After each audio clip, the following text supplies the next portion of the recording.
So there's a lot riding on this state visit, the first ever by Indian Prime Minister Narendra Modi to the United States. And to talk about the contours of what we can expect is former US Ambassador to India, Kenneth. Thank you very much for speaking with us. Pleasure to be here. So Ambassador, you know, Prime Minister has made a lot of visits to the US, I think 6 times before. This is his first visit as a state visit. What do you make of why this visit is so important? Well, I think this is the next step in enhancing the strategic partnership between our two countries, and it's going to lean heavily on the defense pillar and the technology pillar of the relationship. And the fact that it's a state visit just gives it further high profile and shows the closeness between the two countries and the President and the Prime Minister. How do you, when it comes to a state visit, there's always, you know, the pomp and ceremony and, all the traditions involved. How do you separate that from the substantive part of the visit? Well, I think they actually go hand in hand. I think there's going to be a lot of substance in this visit. There's potentially going to be the announcement of a deal to transfer GE manufacturing technology to India and co-produce jet engines there. There's going to be perhaps a sale of armed drones to India, and there are going to be a variety of other issues relating to critical and emerging technologies. And the importance of that is only enhanced by the fact that there'll be a lot of ceremony and, as you said, pomp and circumstance between the two countries, so it'll make the whole several days quite significant. It's also more television friendly when you have all the pomp and grandeur and stuff. But let's talk about the substantive bit. You talked about the defense partnership, whether it's the GE jet engine deal, whether it is the Predator armed drone deal.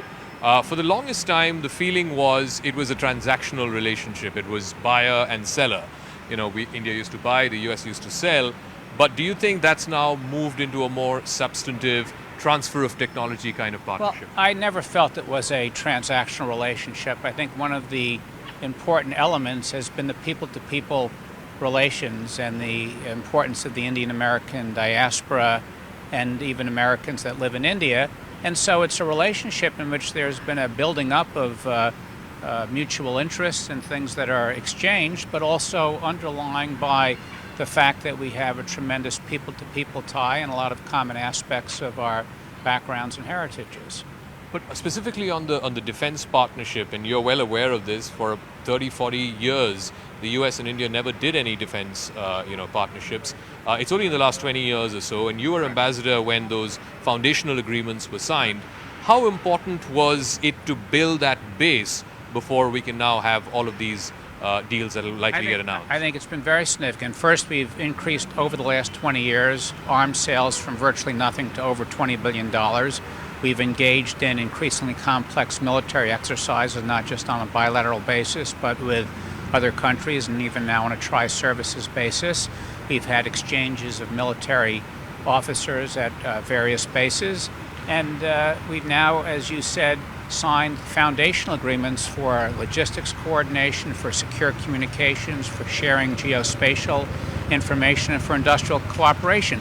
All of that builds on each other to the point now where we're going to be able to have hopefully some major technology transfers and sales, and also increased cooperation on critical and emerging technologies. But the technology relationship goes back 20 years when we first created a high technology cooperation group. And that's now been sort of reinvented, you reckon, as the strategic trade partnership? There's now a U.S.-India strategic trade dialogue that is really the same as the High Technology Cooperation Group, but rebranded. But again, with the Undersecretary of Commerce for Industry and Security on the United States, who oversees dual-use technology items, coordinating with the Foreign Secretary for India. I'm curious to know your thoughts on this critical emerging technologies, particularly in the context of what we're seeing between China and Taiwan, the escalated rhetoric that's been there. Why is it important for, one of the phrases that a lot of US officials are now using in the last 3 or 4 months is de-risking from China. Why should India be that de-risk component? Well, I think these are different issues that are converging. India and the United States would be advancing their technology relationship regardless of whether we were de-risking from China or not. But the fact that countries don't want to be so dependent on China and want to have other supply chains and sources for semiconductors and other technology simply enhances the U.S.-India relationship and adds further impetus to it. And how and why has this suddenly come to the fore that, almost 90% of the world's semiconductors are manufactured in Taiwan by one company? Did it just so happen, or is the world now really waking up to diversifying the semiconductor supply chain? Again, I think if you looked 5 years ago, no one talked about supply chains. And what COVID brought to light was the importance of supply chains and critical dependencies and working with trusted partners. And folks looked around and realized that over time, a lot of the manufacturing of semiconductors had become concentrated in one place, and we now want to diversify that and do so to trusted partners. And that's where India comes in, and the United States cooperation and working together with India in this area. Let's talk a little bit about the global context in which this state visit is happening. Of course, the Russia-Ukraine war is still going on, and frankly, there doesn't seem to be an end in sight. How much has that changed, not just the security architecture, but just the very conversations that leaders are having these days? Well, the United States and India don't necessarily see eye to eye on every aspect of the Russia-Ukraine war. I think both countries would like to see an end to that war if possible, and are against any infringement of territorial integrity and sovereignty, but we also recognize our differences and are able to talk about them openly and candidly. But one of the aspects is that India, which has been heavily reliant on Russia for military equipment in the past and spare parts, may be realizing that that's going to be an increasing challenge in light of Russia's own decline, and maybe that's another reason for accelerating some of the defense cooperation with the United States and getting some technology that can increase India's own ability to manufacture military hardware indigenously.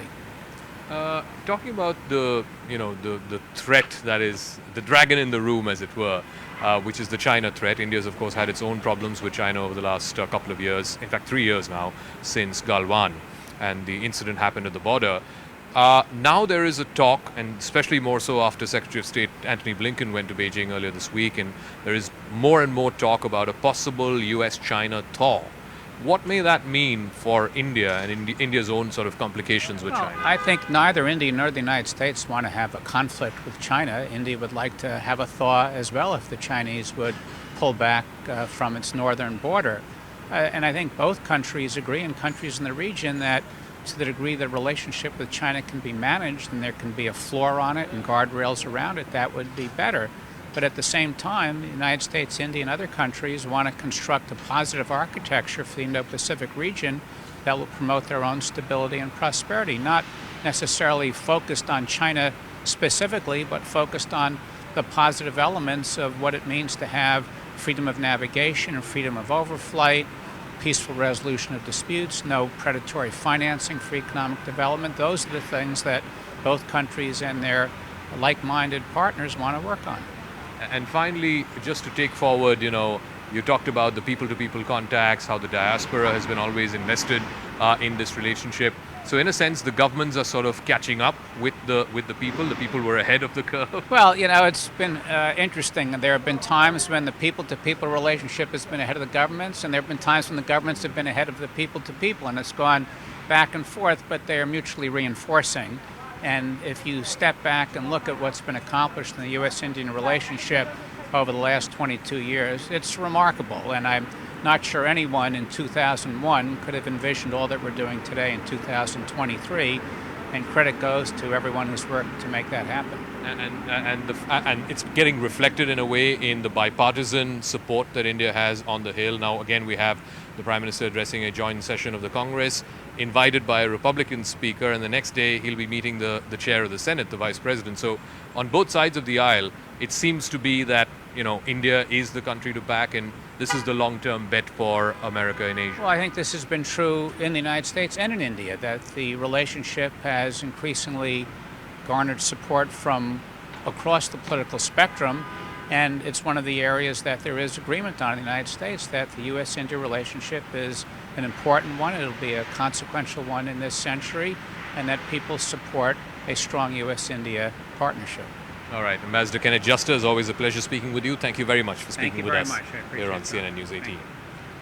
So there you have it, Ambassador Juster giving his thoughts and views on how he sees this current visit, the first ever state visit undertaken by Prime Minister Modi, and how it'll shape the future course and the direction of the India-US partnership. Two very critical areas. One, of course, in critical emerging technologies, semiconductors and the like.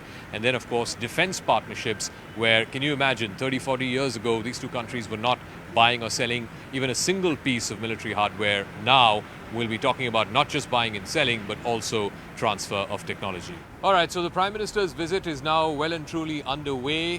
What does it mean for non-resident Indians, persons of Indian origin? Joining me now is Mr. Jagdish Sewhani. He is the president of the America-India Public Affairs Committee. Thank you very much, Prime Minister. This, I believe, is his 7th visit to the US, but the first state visit. As NRIs, what are your expectations from the visit? Well, you rightly say it is his 7th visit, but first state visit. That shows how much importance America is giving to India, Bharat, and to Narendra Modi. Thanks to the leadership of our Prime Minister, today America has invited Narendra Modi on a state visit. This means a lot not only for India, but we Indian Americans also. Today we are 4.5 million strong. I believe we Indians Americans have played very important role in forging a relationship between US and India. Yeah. It has become people-to-people relationship. Today, most of senators, congressmen, a mayor of New York City is on our hotline. When we call them, they listen to us. This is, I would say, a charisma of not only we Indian Americans, but of Narendra Modi. So tell me, you said that the Indian Americans have become an influential community, a community that can, that is seen as progressive, getting things done, of course, highly educated, entrepreneurial. Absolutely. Just in terms of what may this mean politically in America? We've seen the Howdy Modi event that happened a few years ago. Now President Biden is hosting the state visit for Prime Minister. How important has the Indian American community become from a vote bank point of view? See, vote bank point is very important. We have 4 means about 1.52% population. I have to request our Indian brothers here to go and vote because the politicians understand only one language, that is the language of vote. My local politicians do complain that lot of Indians don't vote here. And through your channel, I want to awaken them, wake them up. Yes, we vote them, we do lot of funding for them, but they are interested in our votes. And this is our, I would say, power that I'm sure last week, I'm sure you're aware, that New York City has declared Diwali as a holiday, a school holiday. This is a first step. We want Diwali should be a national holiday. Like in Bharat, we have Christmas, it is a national holiday. This is the way it should be in America also. But this is the first step, it's a baby step, and I'm sure it will happen. I just want to talk a little bit about, the IT crowd, the high-tech crowd. They've always had these concerns about H-1B visa, the time taken for green cards, etc. What can be done to expedite that? Yes, I think that's a very good question, and it's really concern of a lot of my friends who are in IT, especially I'm sure you're aware that a lot of layoff was done in IT, and their life is in totally shambles. It's not only them, but their family, and the best part is their kids are born in USA. Those they are USA citizens, but they cannot stay here. So we are trying our level best that they should get their green card, and I am sure the Biden administration is looking at us, at that problem and issue, whatever we call it, nicely, and they will get it done. Also, I want to ask you, a lot of the NRIs here I was speaking to are also saying that, we now want to give back to India, whether it is monetarily or any other form. Obviously, a lot of you came here in the 70s, 80s for education reasons, some of them for employment reasons. Is it easier now for NRIs to invest back in India? Absolutely, much. I think to some person I say that this is a payback time for us. Today we are so prosperous community here. I'm a mechanical engineer. I did my engineering in Bharat with hardly few hundred rupees or 1,000 rupees tuition fee. And today what I am, the credit should go to my Bharat Mata. And I'm so prosperous. And today time has come for me to give to my country back.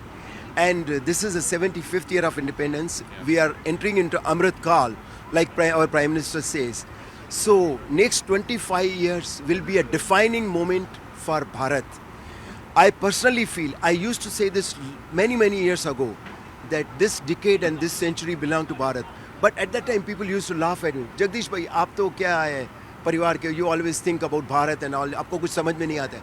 But today when company like McKinsey, Deloitte and Touch, they say that India has arrived, India is going to be the top 3 economy in next 10-20 years. According to me, India will be number 1 economy in the world in 2047. With current leadership of Modi, I would like to request opposition in Bharat for 10 years, just forget about petty politics. Let's, in the interest of Bharat, let's all work together and see how we can make Bharat as a Vishwaguru. It is doable. And I want to tell Narendra Bhai also, me and including a lot of my NRI friends, we want to come back to India and tell us what we can do for Bharat so that India can become a Vishwaguru. So, you know, I'm sure, Jagdish Sahab, when you came to US, there was this whole concept of brain drain, the best educated minds are going to America and so on. Do you see a reverse brain drain happening? I think it has already started happening, especially people we call our generation of $20. At that time, you know, they used to give us only $20 to come to this country. So from there we have come, I mean today, most of the hotel industry, more than 50% is owned by Indians. If you see top 50 Fortune 500 company, CEO, CIO, CFO is of Indian origin. So they all think about, because they are there because of India, because of Bharat. All those IIT graduates, IIM graduates, they owe to us, and they are really fully passionate about India, and they want to do it, and they will do it. All right, Jagdish Sewhani, thank you very much for speaking with us here on CNN News 18. Thank you for having us, and thank you for covering. I mean, you are also doing a great job of covering India here and America. And next 3 days are going to be very crucial for both India and Narendra Modi. And I can tell you one thing: India has arrived on global arena. We are there. We are going to be top economy, Vishwaguru soon. All right. So there you have it, top Indian American voice about what their expectations are during Prime Minister Modi's visit, the trajectory of people-to-people ties under the current leadership, both in the US as well as in India.